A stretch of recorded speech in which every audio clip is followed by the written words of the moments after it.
pray these people are remembered. I hope.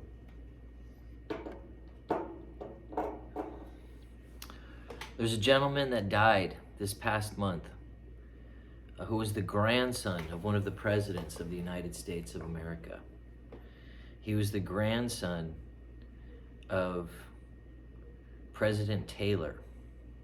I think he was the 10th president or the 9th president.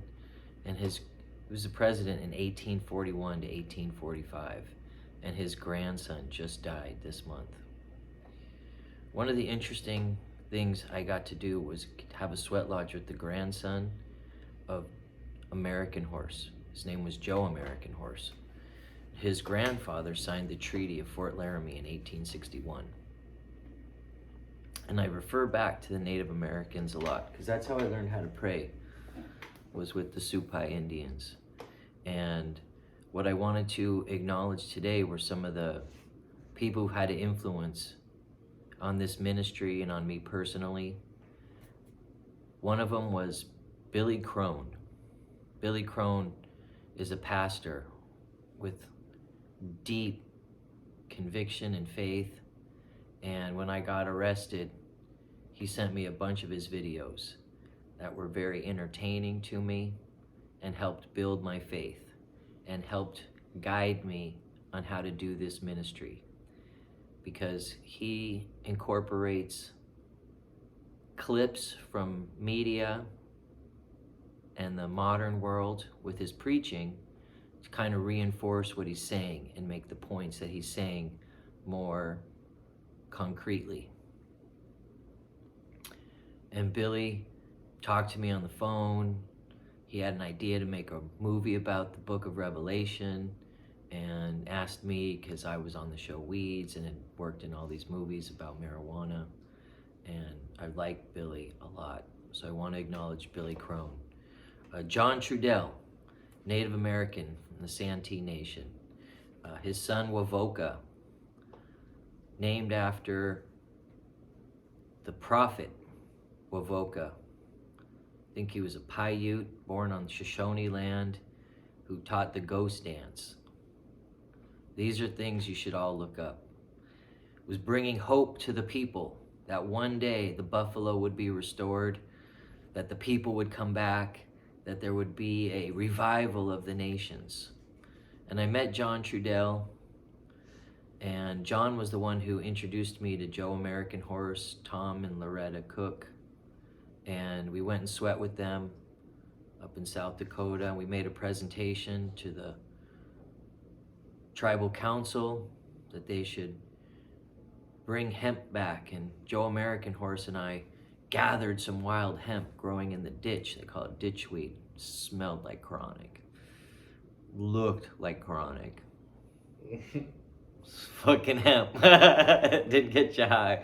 You could be arrested for being in possession of it. But we picked some, like a couple pounds worth, bundle. We went to the council, and I gave my presentation. Oh, it's good, food, fuel, fiber, blah, blah, blah, all this shit I learned from Jack Hare.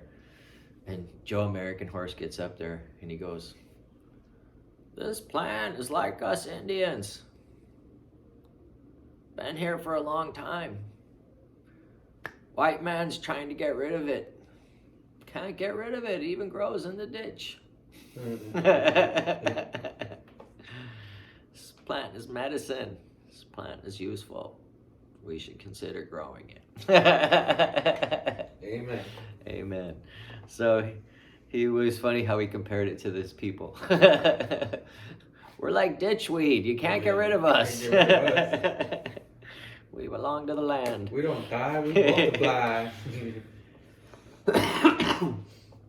So I spent a lot of time smoking weed with John Trudell. He lived around the corner from me, and I used to go down to his house on the weekends just to hang out and smoke weed and talk and listen to him. He told great stories and had good words, and I always enjoyed listening to people who were born in the 1800s. And John wasn't born in the 1800s. He is a musician, he's a movie star, and he took over Alcatraz Island, and his son Wovoka was born on Alcatraz Island, the only boy ever born, probably in the history of the world, on Alcatraz Island is Wovoka, named after the prophet Wovoka. And John was a badass. In the movies, in real life, he was someone who had a strong spirit. And Mario's already looking at me like I'm taking 10 minutes here. It's only been 5 minutes. What I wanted to talk about was Not really. I was really trying to hear what you were talking about with the Wovoka, but you said it twice already. So I was trying to see what you're getting at. So Wovoka, the young man, John Trudell's son, is a really nice person. Him and I worked together for a little while because of John, and John has all nice kids, which is probably a reflection of him being a good father, even though he didn't get to spend all that time. He had a lot of tragedy in his life, but he had a positive outlook on life, had children till he was older, and Tikon, is that his last son's name? Piper was the woman, nice woman.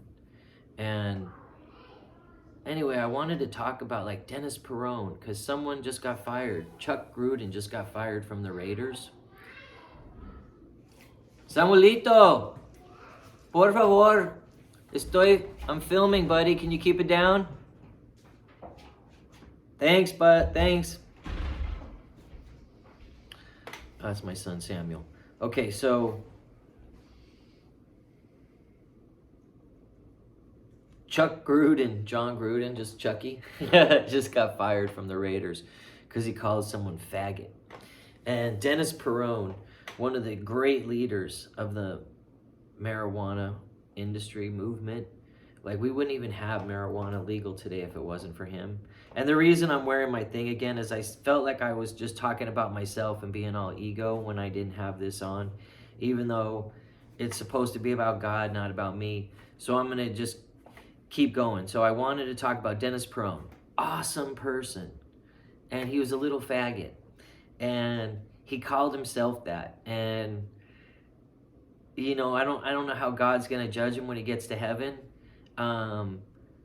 because of his homosexuality, but the guy was a tiny little guy too who had the biggest heart. He was in the Vietnam War, and he was an MP in the war, and he was being shot at and had to dive into a foxhole, and he said he wasn't gay before that, but him and some other guy were hugging each other, and he said he was gay after that because they were scared to death about dying right then and there. Yeah, and I don't know. Dennis ran a restaurant and had thousands and thousands, tons of pounds of marijuana, just like I have hemp. He had marijuana and did it when it was all illegal. And John Trudell took over Alcatraz Island and lived on it for a year, even though it was illegal.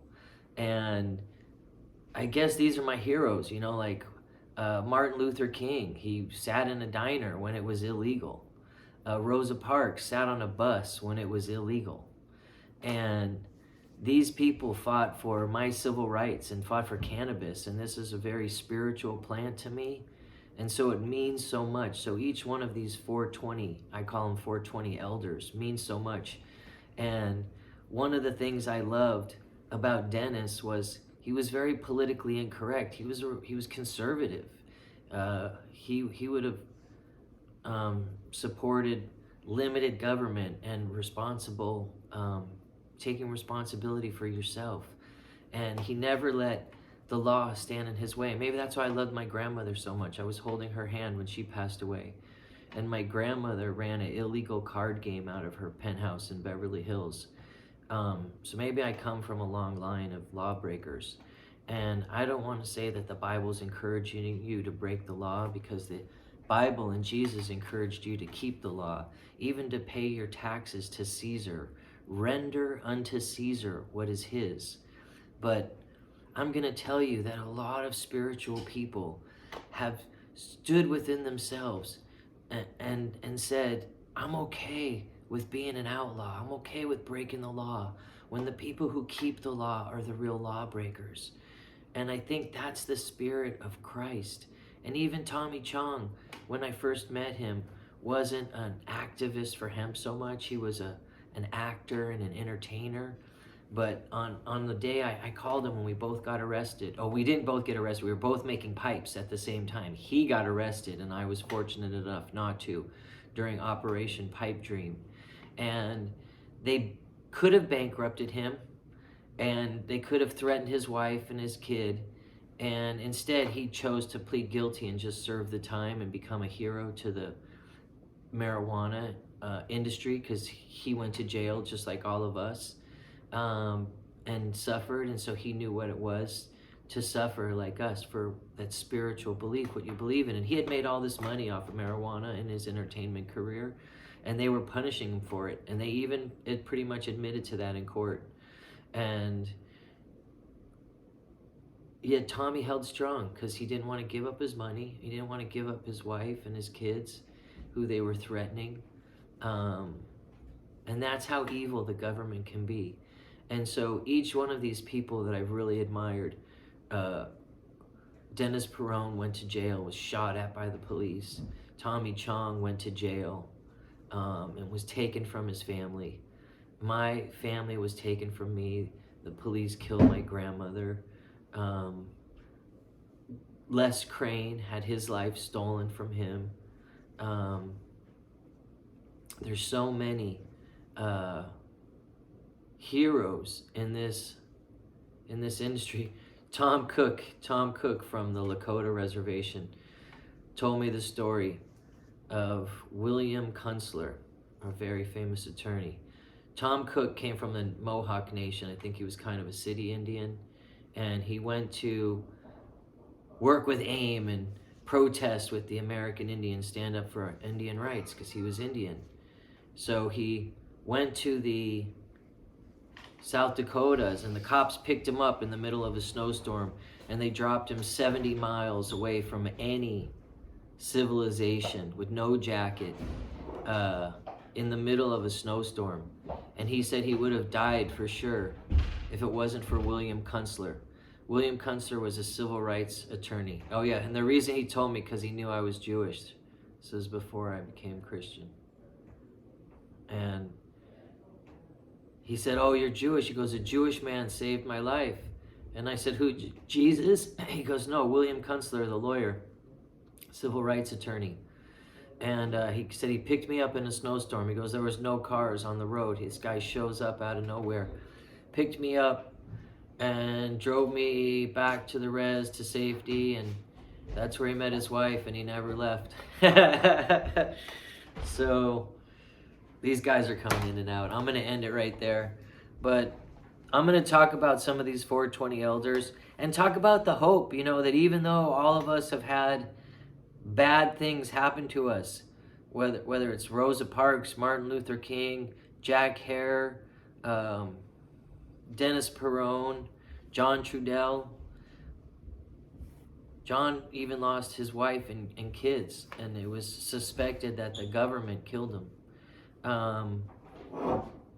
So life goes on, and we're going to go through some hard times right now, but life's going to go on. So keep the faith. Keep close to your friends and your family, and read the stories from the Bible. They're funny, they're inspirational, and I think they'll bless you.